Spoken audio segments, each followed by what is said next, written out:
A very good afternoon, Team Zimbabwe, and welcome to Africa and Beyond Television Network. And this afternoon, let us talk about what is happening in the nation of Zimbabwe. So, Dubeko Sibanda has said something very important which we need to take a look on. And in an ex post, he says that there are now two factions within CCC, and both factions are loyal to ZANU-PF. And we need to take a look onto this report so that we understand kuti zvinhu zvacho zviri kumbofamba sei. Hanze, after the exit of President Nelson Chamisa, CCC now has two factions in Pali. Both report to ZANU-PF official. One reports to Zayambi, while the other reports to Jacob Mdenda. Effectively, Pali is now made up of ZANU-PF official factions only. We need fresh elections. So remember that Dubeko Sibanda is the person who was now leading the Blue Movement campaigns across Zimbabwe, together with Amos Chibaya and Ostalo Siziba. So he was now at the center of communicating the position of President Advocate Nelson Chamisa campaign during that period in time, and is coming out clearly labeling all factions in parliament to belong to ZANU-PF. Something which shows clearly that President Nelson Chamisa is making a move to do away with everybody who remained in parliament. The major question is, why is it that these people refused to leave parliament? Number two, why is it that these MPs they continue to associate with the ZANU-PF and its proxies? Okay, Morgan Komichi said opposition parties should be organized first by uniting, then confront ZANU-PF together. ZANU-PF enjoys the opposition when the opposition fights among themselves. Fresh elections under these conditions, ZANU-PF will celebrate. So how can a nation, how can the opposition unite when people are power hungry? I believe that it's not Nelson Chamisa who should join the other people. It's Nelson Chamisa with the masses. It's everybody's looking up to Nelson Chamisa for a decision and for the way forward. It shows that it's Nelson Chamisa with the people. So those without the people should go to Nelson Chamisa. It can't, you know, it's like opposing nature. This is something natural. So the region of higher concentration, nothing is on Nelson Chamisa, which means there is need for those without supporters to actually move to Nelson Chamisa. That is where there is power concentration there. So immediately after Supreme Court judgment, at least I called you more than 3 times asking you to reconsider your decision. You betrayed my trust. So Vanamogi Komichi right now, they are now asking for unity, but when it was convenient for them, when they felt that Nelson Chamisa apera, they all jumped the ship wakatera Monzura and validated Monzura. So you see that this is the problem which we have in Zimbabwe, where people run from the opposition and then come to try and ask people to unite. How do you ask people who never left the opposition to actually unite when imimi ndima kabuda mukaenda kunoita affiliation as ZANU-PF?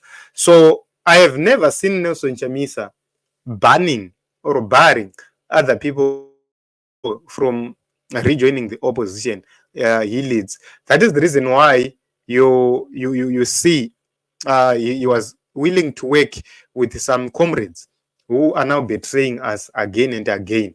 So what is the point of joining Hens Nana Monzora?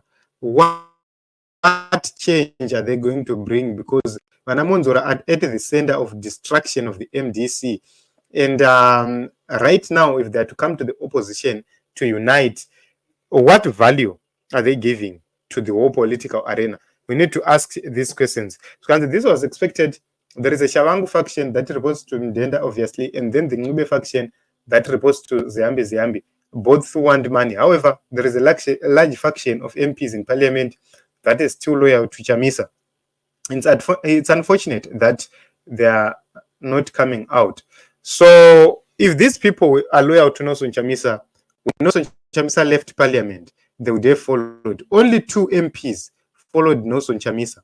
Vamwe vesava kwangu kungogara havo vachidya mari vachitora macommission munomati allowances and everything. Pana Agency Gumbo is an MP, and this is misleading. I'm in parliament. While you may have a point regarding some elements aligning themselves to ZANU-PF, it is misleading to suggest we have all taken that position. You have a duty to give correct information. And my response to Agency Gumbo is that Fadzai Mahere knew that she is behind Advocate Nelson Chamisa. The moment Nelson Chamisa left CCC, Fadzai Mahere left Parliament. Markham, the moment Nelson Chamisa left CCC, Markham left Parliament. This was something which every MP who claims to be with Nelson Chamisa was supposed to do. They would have left Parliament in masse, because they are doing nothing except taking allowances nemota.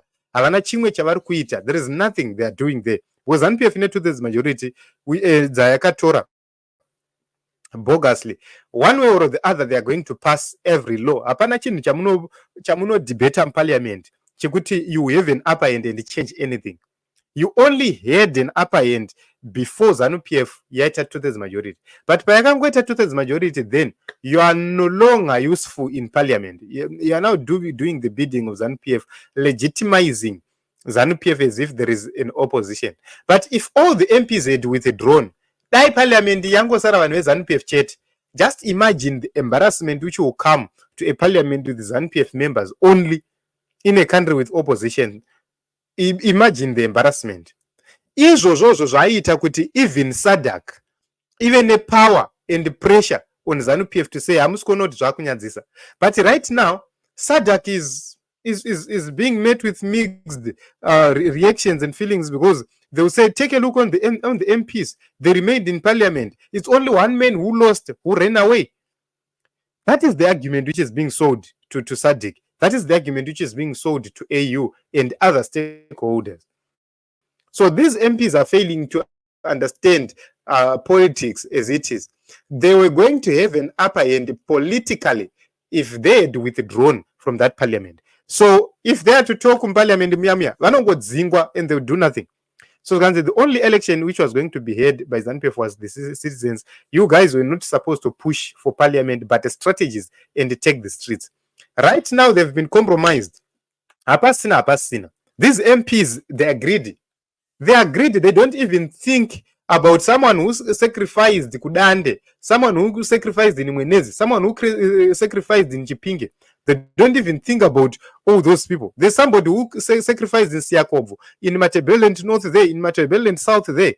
There are people who sacrificed, but they never got to parliament or council. But are they not living their lives? They lost all the resources trying to campaign. But yet they got into power because of Nelson Chamisa. Take a look on Madzimba Muto. Take a look on that guy from White Cliff South. Take a look on all these MPs who then contested as independent candidates. They failed to garner meaningful results or meaningful votes because Nelson Chamisa was no longer there. Nelson Chamisa was the central point of everything and was the engine of the election. Now that he is not there, they failed. That is a fact.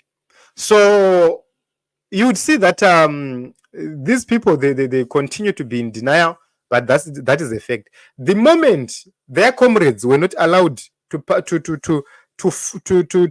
on the ballot, no, I am a daga. Let us be in solidarity with each other. Wobudam parliament, but they remained there. So it doesn't make sense to continue to work with such people who cannot sacrifice for the people. So this is what is happening. Prince Dubeko Sibanda, a central figure in Nelson Chamisa's campaign, is revealed that there are now two factions within the Parliament of Zimbabwe, two CCC factions, but both factions are not serving the interests of Nelson Chamisa resting. It is what it is. We'll continue to watch and see how they're going to continue deal with this matter.